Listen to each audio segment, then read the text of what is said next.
нищо не остава след нас, когато умрем. Ами всъщност, какво е общото между мумията, динозавъра и човека? Освен, че са трите опции за всяка детска енциклопедия. Можем да разберем възрастта на всяко, ако просто преборим въглерода в него. Всяко живо същество обменя въглерод с околната среда, чрез дишане, хранене или фотосинтеза. Когато обаче то умре, един таен часовник започва да тиктака. Обикновеният атом въглерод има 6 протона и 6 неутрона в ядрото си. Това го прави изключително стабилен, но не всички атоми са като него. Запознайте се с изотопа въглерод 14. Опитайте да балансирате няколко неща едно върху друго.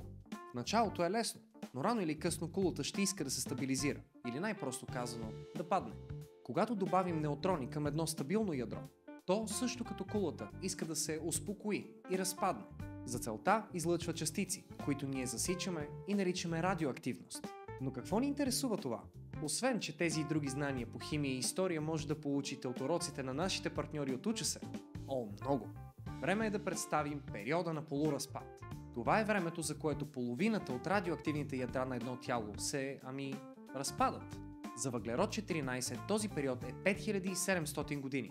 С правилните материали, чрез въглеродното датиране можем да погледнем до 60 000 години назад във времето. Въоръжени с това знание и малко по-сложна техника, учените правят следното. Първо, археолози откриват органични останки. Второ, учените преброяват останалия в тях въглерод 14. След това правят приблизителна оценка колко атоми е имало в началото. Накрая изчисляват колко периода на полуразпад са изминали и вуаля!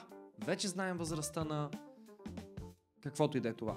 Благодарение на въглеродното датиране откриваме доказателства за човешката роля в глобалното затопляне, научаваме повече за най-старите мумии в света и може би най-готино, коригираме стари схващания за нашата история. Вече може да спорите с онези, които казват, че